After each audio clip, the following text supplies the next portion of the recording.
game-changing discussions on the big ideas that shape our thinking. This is One2One.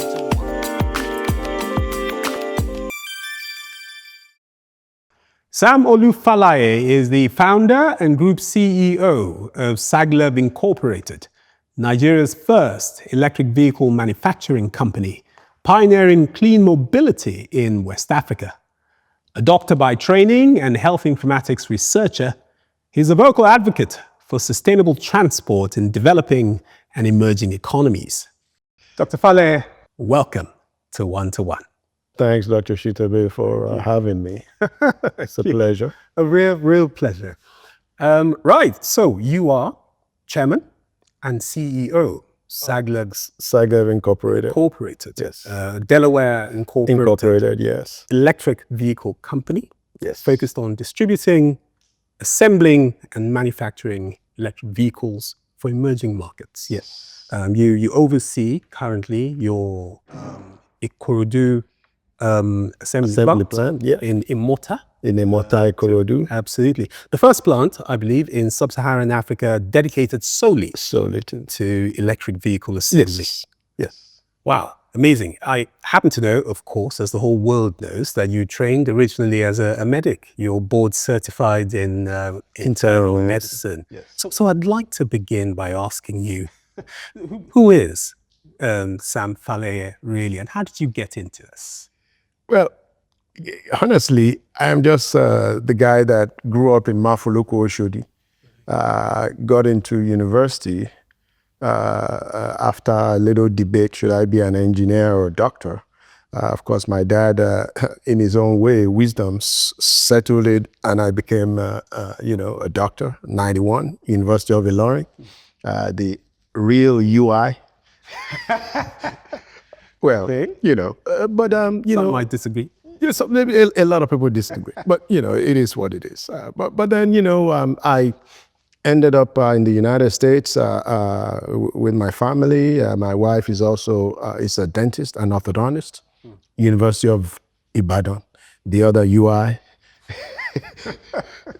So she's a dentist, and we got to the US where quickly I started understanding more of what medicine was all about. Started residency at Howard University. And I then started to figure out there's this other part of medicine that is called clinical informatics. It was new in '98 when I finished my residency, but quickly began to understand more about healthcare information technology. So I got into that, developed a telemedicine program at that time, and then ultimately ended up with a PhD studies at UTHS, University of Tennessee. Along the line, I just basically started getting more information about renewables, and that's how I got the EV bug after a friend of mine and I bought bought an EV, and it occurred to me this thing was going to change the world. I was so sure, and so. It was a Tesla, wasn't it? Yes, it was a Tesla. And it occurred to me that, oh my God, this thing is going to change the world. And luckily, that made me invest in Tesla at a very early stage. So that's how Saglev was born. Of course, if I stayed in the US and wanted to compete in that market, I'd be competing with Lucid and Tesla and GE.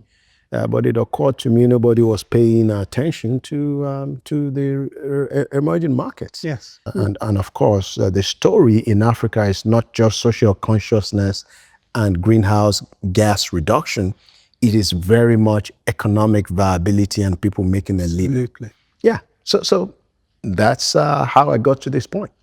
So 5 years ago is when we really started the work. Took us 3 years to build an assembly plant very quietly. People say you can't keep a secret in Nigeria, but we managed to quietly do that. And so that's I think who I am, and all of this by way of 27 years in private practice in the United States. That's who I am. So in EVs in Nigeria, I mean, obviously, yes, you told a bit of the story, but it's not exactly oil and gas, is it? And it's not FMCGs. How did you go about convincing investors, stakeholders? Yes. And what's the journey been like so far?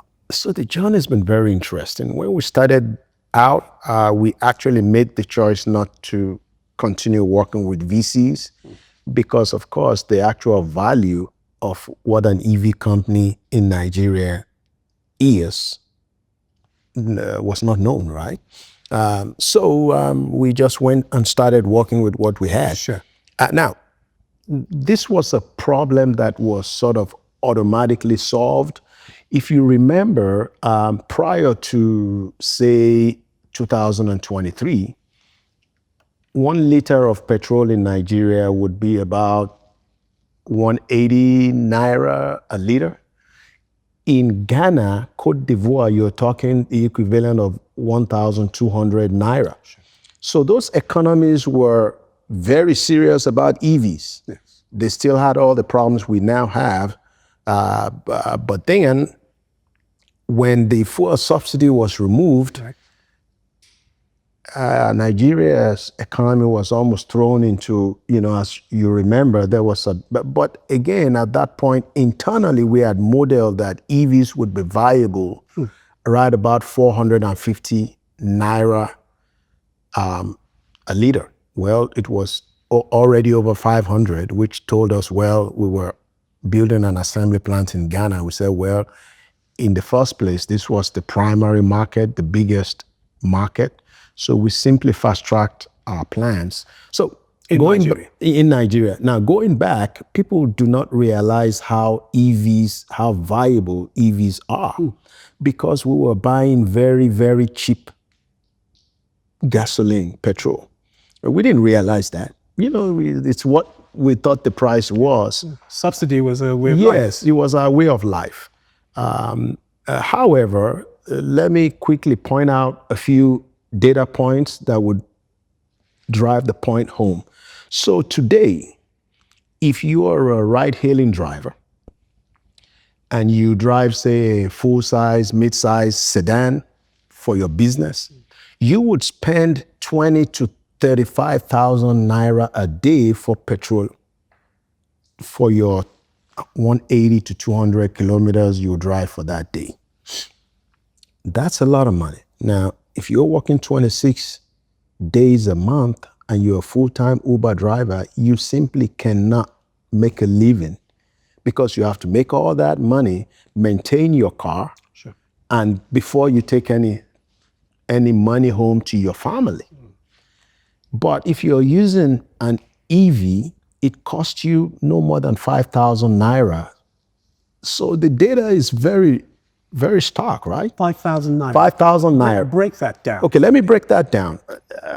So the cars that we would typically use for ride hailing are cars with a roughly 30 kilowatt hour battery.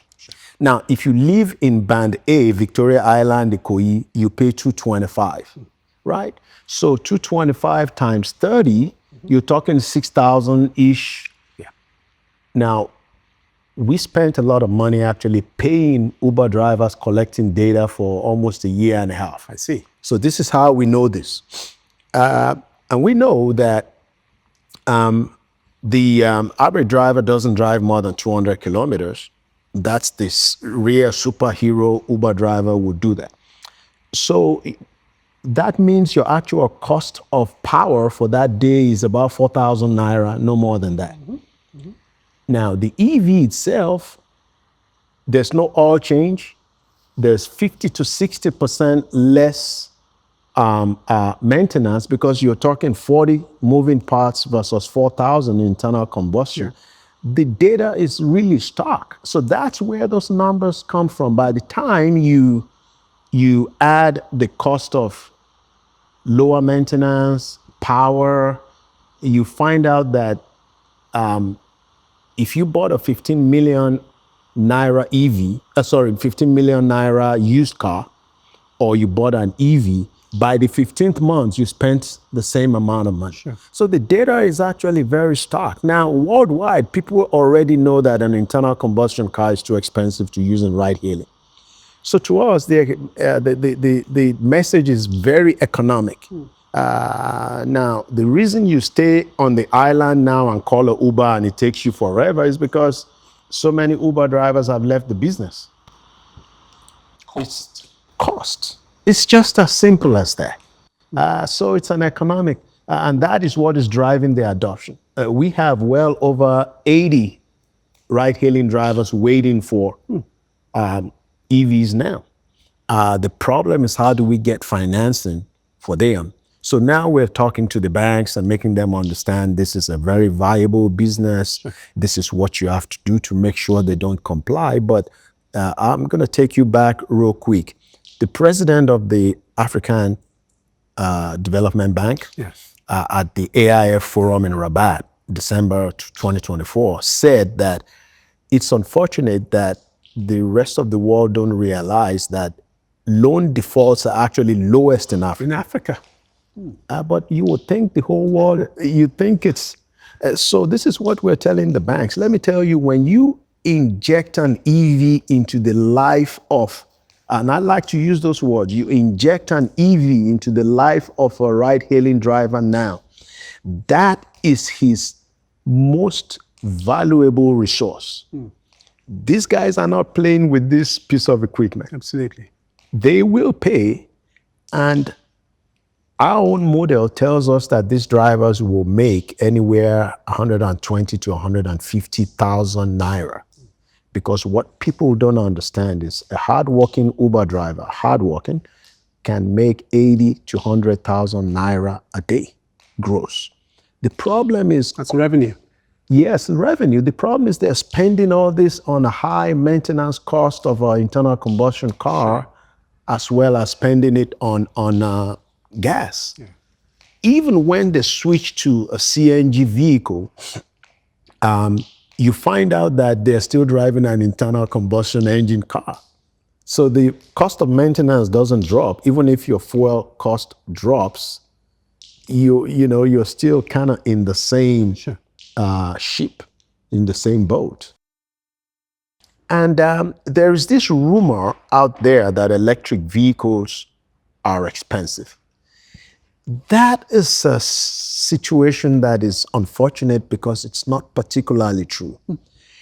If you assemble these vehicles here, have the right relationship with the OEM, do exactly what Saglev has done, by the way, you should be able to drop the cost of these vehicles in such a way that you take advantage of the tariff incentives by the government and the VAT incentives and pass that on to the customer. I can assure you that we've got electric vehicles that are very much at the same price point as the comparable internal combustion vehicle used. So this whole story of EVs are more expensive is not true. Now, that is part of what we want to dispel, because we just want people to go to our website and we have finally published prices. Just go look and compare. Now we are being approached by influencers that say, you know what, we want to educate people. We've seen it. I've ordered a car, but I want people to know. And so that's happening now. People are going to realize that, oh my God. So, but a lot of times it's just transferring the information, educating the public, and they'll get there. Yeah. So there is, for us, what you're saying is that it's an economic argument, not so much a clean energy. Yes, in Africa it is, because if you really consider the fact that look, climate change and greenhouse gases explosion really is primarily not Africa's fault. Yeah. Most of the greenhouse gas and was from Western development, but we are paying the price tremendously. I'll give you a quick one. Do you know at 56 years old, my baby brother has to tell me what season it is in Nigeria? I don't get it, because I tell my brother, when is Hamatan coming? He starts laughing. he starts laughing. It's a different pattern. It's a different pattern. This is stark climate change, most of which was not our fault, Of course. Yeah. but we are paying for it. So again, climate changes. However, in Africa, it turns out that there are economic benefits to electric vehicle technology. Now, electric vehicle technology is old technology, by the way. This is not new technology. It's just that it happens that, the time has come for the numbers to really add up such that people are now looking and say, oh my God, that's a better option because, people are tired of paying that cost for petrol. So it's time, and that time just came. It's just time for people to realize that. Right. So I get it. One of the issues, of course, with failing to assemble in this country is that we've given up an entire value chain that would lead up to that sort of benefit. We have. Yeah. Indeed. However, I'd like to ask you a pointed question at this point. Of course, EVs are the future, but we are still speaking in the context of an environment in which the power supply is epileptic. And we know, of course, that there's a huge benefit to be had from encouraging Uber drivers, for example, to convert. But if there is an epileptic power supply, how do they get around this? How do we get around this as a community? Okay, so this is probably the number one question.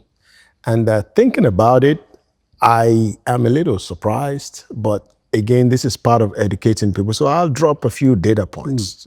Sometimes you want to be data driven. So when I first approached Dongfeng, they said, hey, we've been in Nigeria for 35 years. Dongfeng just supplied 4,000 trucks to Dangote, right? They've been here. They said, look, bro, they don't have electricity in Nigeria. It took me 8 visits to China to convince them, 8 in 1 year. But the truth is that 50% of Nigeria's urban dwelling population has access to a minimum of 15 hours of electricity, not daily, but weekly. Now let's go back and look at the basic. Our smallest, lowest capacity electric vehicle has a range of 320 kilometers on a single charge, which it does in alternating current 4 hours. 320. It'll charge 70% of that 320 in 2 hours. This is just something unique to battery technology. The fuller the battery is, the harder it is to charge. Okay. This is why we tell people you don't have to charge your car at 100% every day. But this is another thing people need to understand. Now, that means that vehicle, let's say it's for an Uber driver, example. That vehicle can go from Shangotedo in Lekki area to Oshodi 10 times or 5 return trips on that one charge and still have 70 kilometers left. So that's one part of the story. Now, assuming, say, you worked in a bank, maybe you drive, you would have to be a special person to drive more than 60 kilometers a day. Absolutely. Okay. So let's say you drove 60 kilometers a day. You will still not have to charge that vehicle more than once a week. A week, yeah. It's just math. Yes. So when we first started this, people assumed that it's like your phone. Because, I want to go out, I'm going to be out all night, so let me quickly charge my phone. No, a car is a totally different situation. So people don't realize just how much range, and that is our smallest product. We've got 500, 700 kilometers. Now we've got something called extended range EVs that allow you to go 1,200, 1,000 kilometers on a charge, along with a small amount of, 50 liters of petrol in a generator. These are not hybrids, because all the generator does is just charging that battery. These are fully electric vehicles that have a range extender. Now, how many people actually travel more than 400 kilometers more than once a month? You'd be surprised. People go for Ileya, Easter, Christmas to their hometown. Periodically. Okay, so why do you need a car that has a range of more than 500 kilometers? So it's when you start getting into this discussion that people start realizing, oh my God. So I tell people that 50% of Nigeria's urban dwelling population are potentially electric vehicle customers. Okay, let that sink in. If you say that Nigeria's urban dwelling population is 40 to 50 million, let's say, okay, let's say we capture 10% of that market. That's 4 million. 5 million. Yeah. 5 million. Let's say it took us 5 years to hit that 10%, right? So you're talking 2% per annum. Do you know that Saglev cannot meet Nigeria's demand for electric vehicles? Sure. So people listen to me. All I'm saying is, guys, join us. Let's build an electric vehicle infrastructure, and let's assemble these cars. Let's not go out and go import cars. This is the future. These EVs, whether you like it or not, the data is already stock. We already have vehicles where, in fact, our plan is to make it impossible for you to make that decision to buy an internal combustion vehicle right now. If the government continues to leave the incentives, this will absolutely happen. But I tell people that you need to get in, because the government is not going to keep the zero tariffs forever. This is government choosing to do it this way because we don't have a mature tax system. In the United States, you can buy an EV and claim $7,500 in your taxes. Straight away. Yeah. It's a little more difficult because, we don't even know how many taxpayers are there in Nigeria. So when you look at data, this is why, people will say, as a clinical informatician, all you deal with is data. But data is very important. It's power, isn't it? It's power.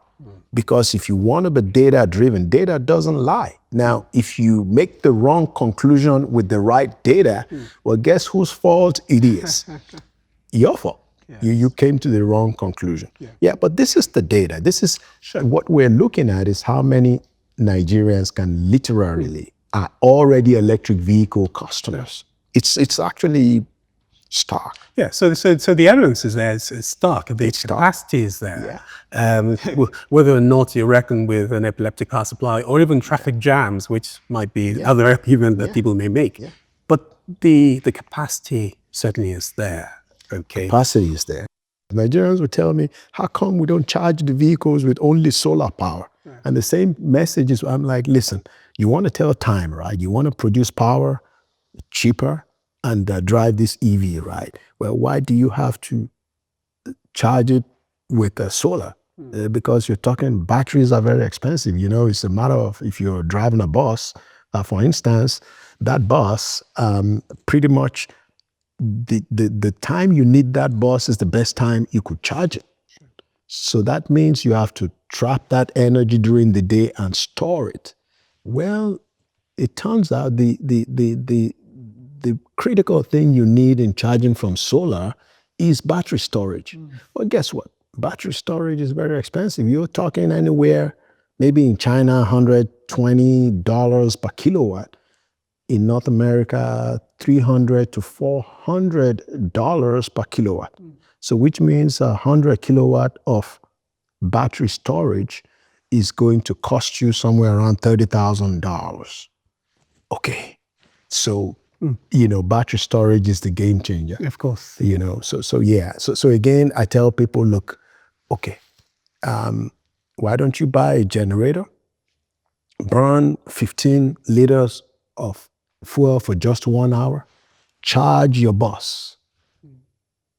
Because that bus is suddenly going to burn a whole lot more, probably 10 times more petrol for the 300 kilometers it's going to drive that day. Yeah. Okay. Again, we just need to talk about this enough, think about it openly enough for people to grasp. Educate the population. Yeah, it's just if you are a state governor and you have a public mass transit that has, say, 300 buses. Well, if they are diesel buses, you're pretty much burning, Of course. 300 generators, a 150 kVA generator per bus, right? Well, you can buy 10 generators, charge your buses at night, and then use that. Run for free during the day. Yes. So this is the power of electric mobility. Of course. We spoke earlier about the fact that the argument here is economic. We are, and I might be putting words in your mouth here, we're not so concerned about the clean energy and the climate change aspect of things. And yes, of course, the West has polluted unrepentantly in the past, and it's their fault, as we agreed. But it still is. The environment still is our responsibility. Do you feel that you have a responsibility to push that agenda as well? And perhaps maybe a poor choice of words, because no, we should be concerned. All I'm saying is that the primary argument for us is economic. Economic, yes. But think about this. And this is another thing I was just telling the minister who came. I said, ma'am, this is our report card. If this factory hits its target, 2,500 as it is installed a year for 5 years, we're talking, we avoid the use of 24 million liters of petrol in 5 years. The equivalent of carbon capture of 1 million trees. Okay? Now it starts to really hit home. Sure. The data is tremendous. I'm not saying that, all I'm saying is that, you know, when you say a side effect, if you give a chemotherapy and it kills the cancer, but then gives the person a neuropathy, you ask the patient, well, they say, sir, I'll deal with my neuropathy, but I'm okay that okay. Oh, yes. Yeah. So the truth is that the economic is there. Is primary. But yes, now, the truth is that Africa has an opportunity to develop and industrialize in a climate conscious manner. True. Otherwise, we'll be in the same trouble that the West. And guess what? You see South Pacific islands that are now disappearing because of that. Problem is only going to get worse. Now, remember though, we also have a business capital of the world that is literally almost underwater. Lagos has a water and drainage problem. Correct. So we want to industrialize in such a way that we are climate conscious. So certainly a poor choice of words there. Yeah, it is important. All I'm saying is that right now, that economic argument is very, very, very poignant. It's just imperative. Yeah. So certainly, certainly the climate part of it is very now, and it also turns out that renewable sources of energy are more reproducible, more reliable, and more cost effective. Think about it. In Nigeria today, our actual installed power generation is somewhere around 5,000. The electrical engineers can correct me, but our actual use is somewhere in the 18 mega. The delta is occupied by renewables. Yes, it is. And the fact that most Nigerians are also NEPA unto themselves, right? They are power generators. Self-generation, yeah. And today, The people in companies, solar companies like Energy, they'll tell you that if you are not powering your business with solar now, you are making a huge mistake. Not sustainable. Because it's more sustainable, it's more reproducible, it's more reliable. And think about it. You have to help the government. This whole thing, as government didn't do this. Listen, let the government do the best in terms of industrializing the country with CNG and figure out how to distribute the 5,000, but help them out by not being an additional drain. Provide your own power. It's okay. It's a reliable and reasonable argument to make. That makes it possible for government to say, okay, Jakarta Steel Company, industrialize, use gas, whatever power, put it in, whatever, say, okay, schools, we're gonna power our schools. Say agriculture. Okay, all I'm saying is that it makes sense. Yes. It's not everything that the government has to do for you. Sure. At some point, we're going to have to, if we've been doing, anyway, the argument of I'm not a politician, but all I'm telling Nigerians is that, trust me, the government is just not going to do everything for us. We're going to have to. Destiny into your own hands. It's in your own hands. Yeah. So that belief has to change. Yeah. All right. So, Dr. Faleye, I'm glad to see that your climate change credentials are still intact. Oh, yes, absolutely, absolutely, absolutely. Yeah. So, you alluded to this earlier. I mean, recently you've had a visit from the outgoing president of the African Development Bank, Dr. Akinwumi Adesina, as well as the Minister of Industry, Trade and Investment, Dr. Duwale. Yes. Both paid a visit to your plant in Lagos, and that very significant, actually, I think. Yes. I'd like to ask you, what signal would you hope that sort of presence, that visit, would send to the country, to consumers, to would-be clients, stakeholders, investors? I think those visits were very pivotal. They represent validation on our part. They represent a period when we said, well, we've been doing this quietly, but now we needed to let the government, and as soon as things were ready, they immediately said, okay, Nigeria needs to see this. So it was very important for them to showcase that, look, somebody is doing this, therefore, clearly it's possible. It was also a signal to let the country know that this even exists. Can you imagine if 4 or 5 years ago, some guy from somewhere in the US showed up and your minister says, hey, in 3 to 5 years, I'm going to be assembling 16 different electric vehicle cars in Nigeria. You'd be, So go back to Delaware. Say, go back to Delaware. So we chose to do this and then go back. But also have to be fair to the minister because our primary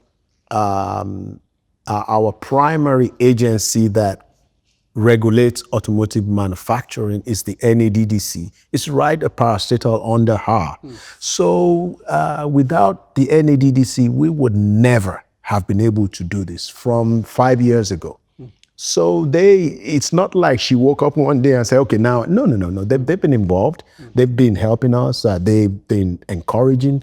They've been inspecting us. By the way, we are a recognized manufacturer in Nigeria. They gave us that certificate along with the federal ministry. So it was important for them to also show the government. I tell people, you can't criticize government just because you feel like. Once in a while, the government will do things right. And as a citizen, you need to recognize it and encourage them to do more things right. This is something positive that the NADDC has done. They didn't say, hey, you from, get lost. They didn't do that. They encouraged us. They welcomed us. They told us, hey, this is the policy. This is what you need. We sought advice. They inspected us. They did everything they were supposed to do. And as a result, we came out on the other end successful, right? That is a positive. So again, that was pivotal, and it's pivotal to showcase that this is possible. You know, I think we've been through such a rough patch as an economy, as a country, that there's a lot of losing hopelessness. But you can choose to look at the positives or look at the negatives. And the negatives will only depress you and make you less successful. So pick up the positives and look at them. Yeah. So that's what I think. Now, as far as Dr. Adesina, Dr. Adesina has been, of course, a supporter of Africa. Of course. Everything he's done in his career is about boosting Africa. We met, and he said, okay, I like what you're doing, and before my term is over, I will visit that assembly plant, because this is important. Because we want to show that good things are happening. And that's it. He kept his promise. He came, and the AFDB is working to see, okay, what can we do to make sure these types of successes happen in a reproducible manner. So I've got to, look, validation is one thing, but also showing this as an example for what is positive, because there is an industrialist somewhere trying to make orange juice. There is an industrialist somewhere trying to can mackerel. There is somebody trying to farm. They can see these things and say, oh, I can do that. I don't have to do it in EV. I can do it in farming. I can do it in fashion. I can do it in manufacturing. I can farm palm oil and export. The export market. And I always remind people, my other area of interest is in agriculture, because believe it or not, Africa is the bread basket of the world. This is the only part of the world where you can reliably farm year-round, different crops. The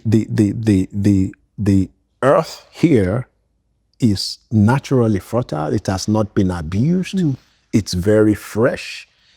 So again, Africa is the bread basket of the world, whether you like it or not. Sure. And again, the other thing I want to remind people is, if you want to be in business and you're not going to be satisfied with the 3-5% growth per annum, come to Africa. This is where you're going to find the fastest growing middle class. Lagos is virtually not recognizable for me, because in 1991, I don't see this many restaurants. I don't see this many I don't even see tourism as anything that happened in 91. So, again, those are some of the lessons I've picked up. Okay, good. I'd like to press in on the point. Of course, very important to push the message about EVs. We've talked a lot in this conversation about why we should. Lagos, of course, as you've mentioned, has a growing middle class, but it also has quite an impoverished underclass. How do you feel that, in your position, with all of the knowledge you have about the industry, how can we make EVs more affordable for the average person? Currently, it may well be out of reach, but how do we go about solving that problem so they derive all of these benefits we've been talking about so far? So you've asked a very tough question, but a few things come to mind. The first thing is that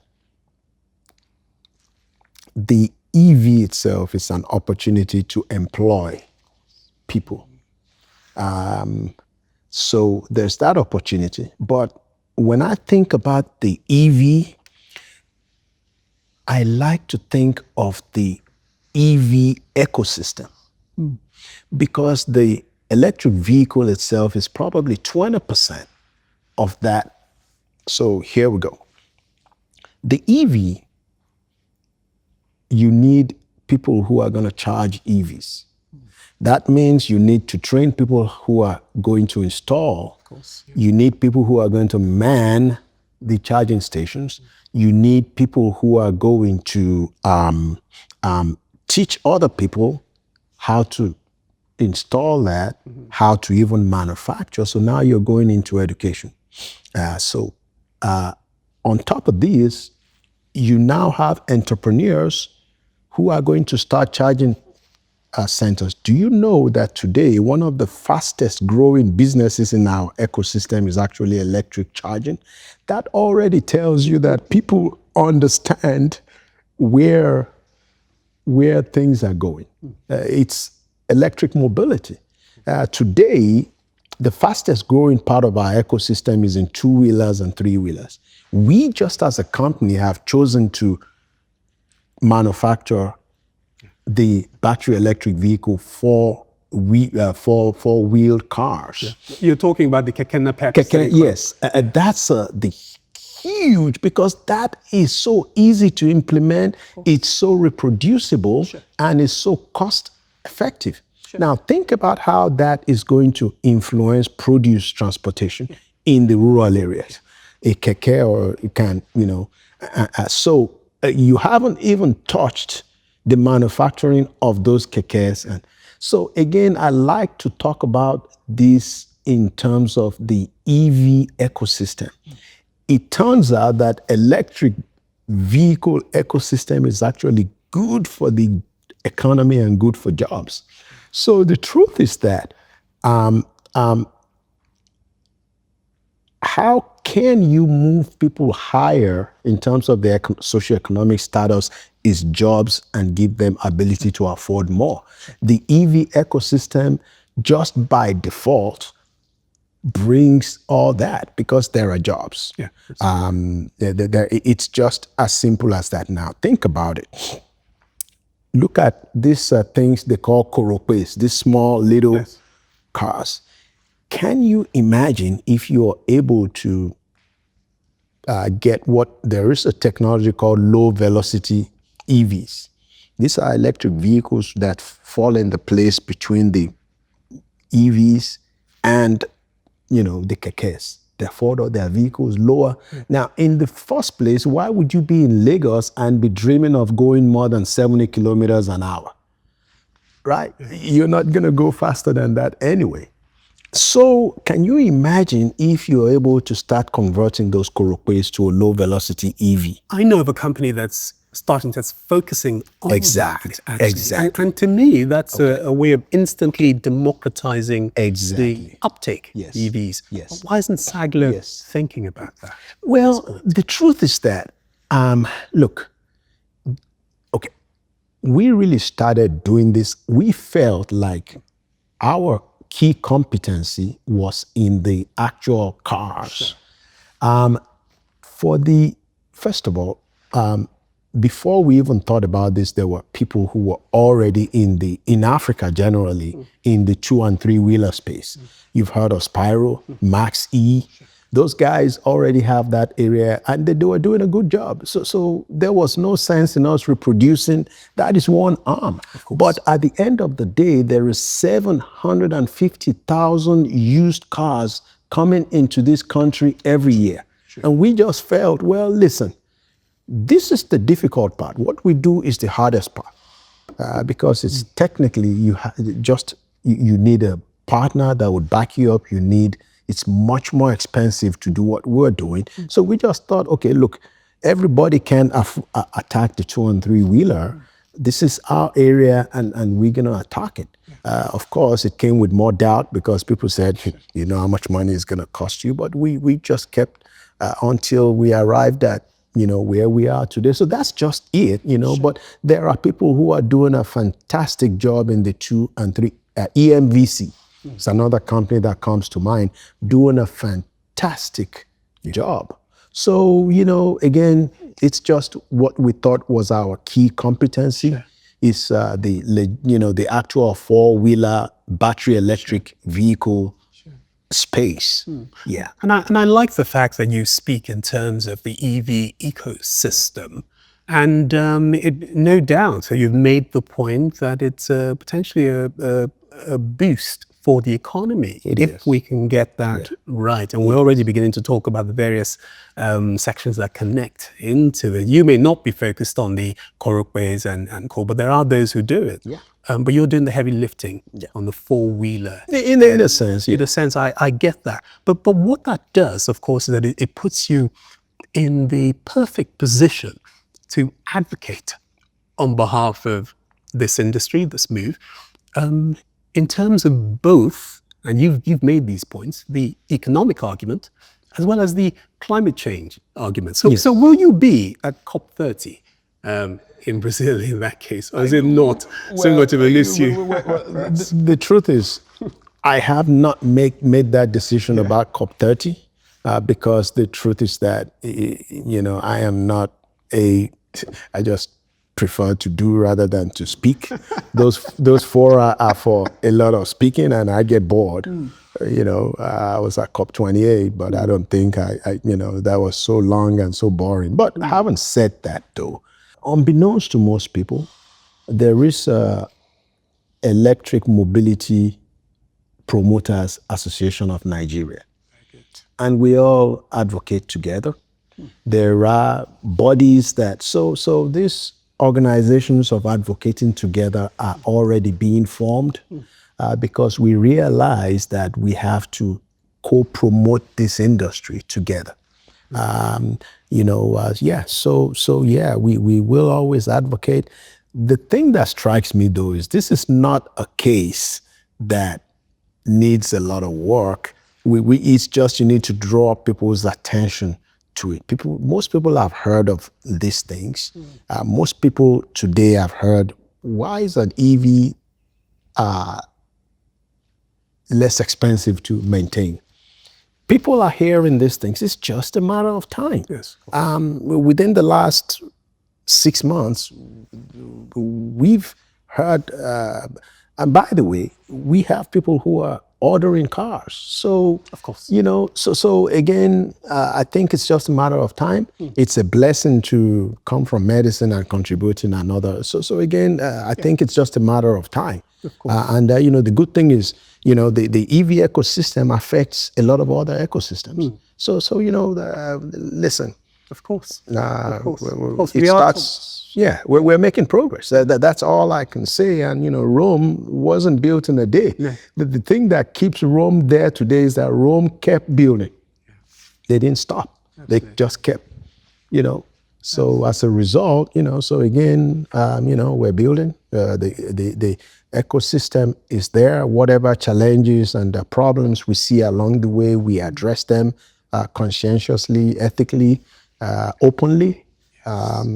But again, look, this is already a place where the whole world is at. Correct. It's not that there's nothing new about it. In fact, there's nothing revolutionary about this at all, because if you go on Google will tell you exactly how to make an EV.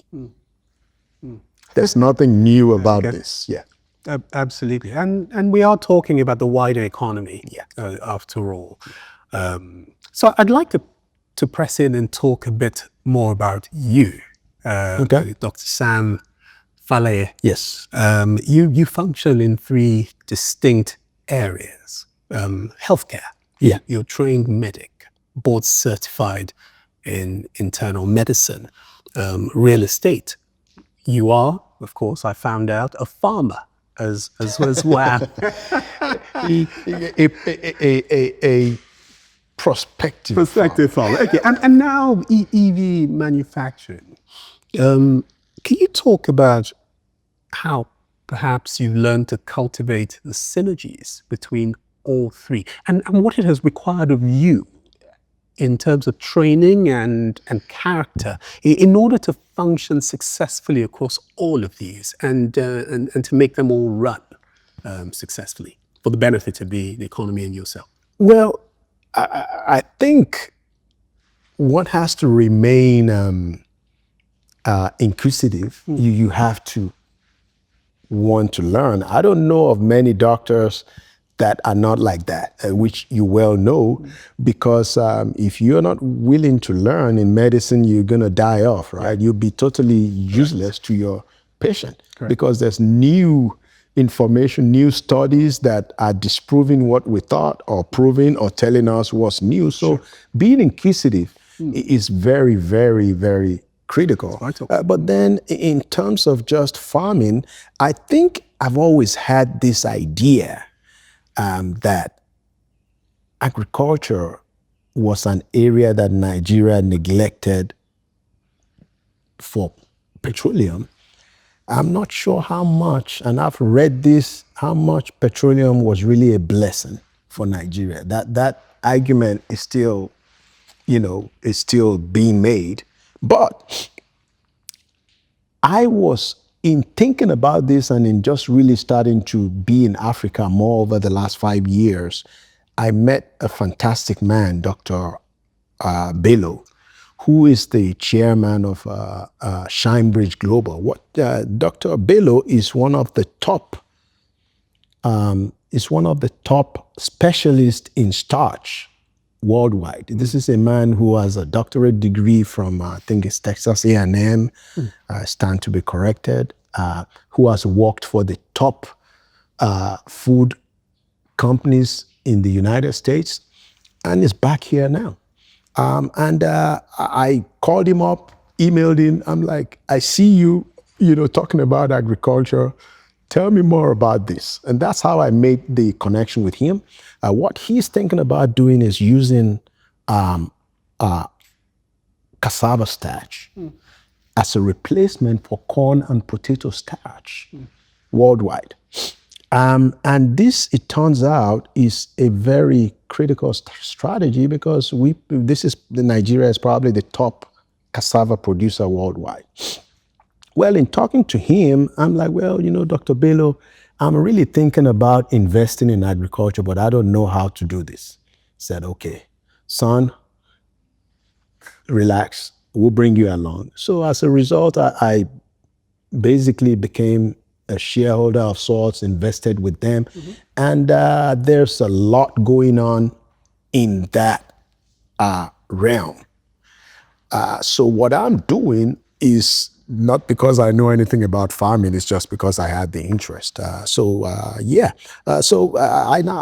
said, well, I want to farm, I want to do poultry, which I'm already doing a piggery and doing. Now, think about it, I'm a doctor. In my mind, I may not be able to, but at least I may understand one or two things about how to keep chicken alive or how to keep. So that's what that is. Now, as far as the technology part, we've talked about that. But how do all these things tie together? One of the biggest challenges in farming is logistics. We were talking about this earlier. Look, if you spend all of a farmer's efforts and all of their savings cultivating crops, that 50% of that output is going to rot on the farm because he can't move it from there to market. Big problem. That's a fact, by the way. Yes. So by developing cold chain technology and logistics, it's tremendous. And I believe, there's a lot happening in the underbelly of Nigeria's economy. For those who are abroad, I tell you, if you are not paying attention in sub-Saharan Africa right now, you're making a big mistake because there's cold chain technology. When companies who are doing cold chain in Europe, in East Africa successfully start moving into Nigeria, they see something. They see something. So sometimes, just following the money kind of answers the question. Yeah. Because, listen, cold chain technology and logistics, now in my mind, I'm like, okay. So how can I cut the cost of power for moving goods from the farm to the market? E-mobility. We already have products that are EV trucks that do this brilliantly. So in my mind, again, I say that, listen, we believe that with the advent of CNG, Nigeria has an opportunity to rapidly develop and industrialize our economy and maybe provide electricity by which we move around with e-mobility. This can be done. I can, believe me. And when I ask people, people are having a hard time right now economically, but I sense that people understand that there is a growing groundswell of we're gonna get it right this time, and that is what people are beginning to tell me. That listen, things appear to be getting better. You're not feeling it, but you are seeing opportunity. When you're a young person and somebody tells you, listen, I can invest ₦1 million if you're interested in going to do fish farming. Okay, I see that all day long.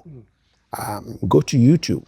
You see people, this is a segment that I love to go to on social media. People are farming. Yeah. So if you look carefully, things are happening. And so it's very hopeful. So this is how I tie all these things together. The EV part is, just an interest that, and it started occurring to me. And I have always said, why do people in Western Europe, Eastern Europe, in China, why do they deserve EV technology? Does that mean we don't? Yes, we do. If these are gonna bring benefits to them, then we deserve those benefits too. It's just a very straightforward argument. Yes. Yeah. It's been a most exhilarating conversation. Thank you very much for joining us. Thank you so much for having me. It's been fantastic. Thank you. Thank you very, very much. Thank you.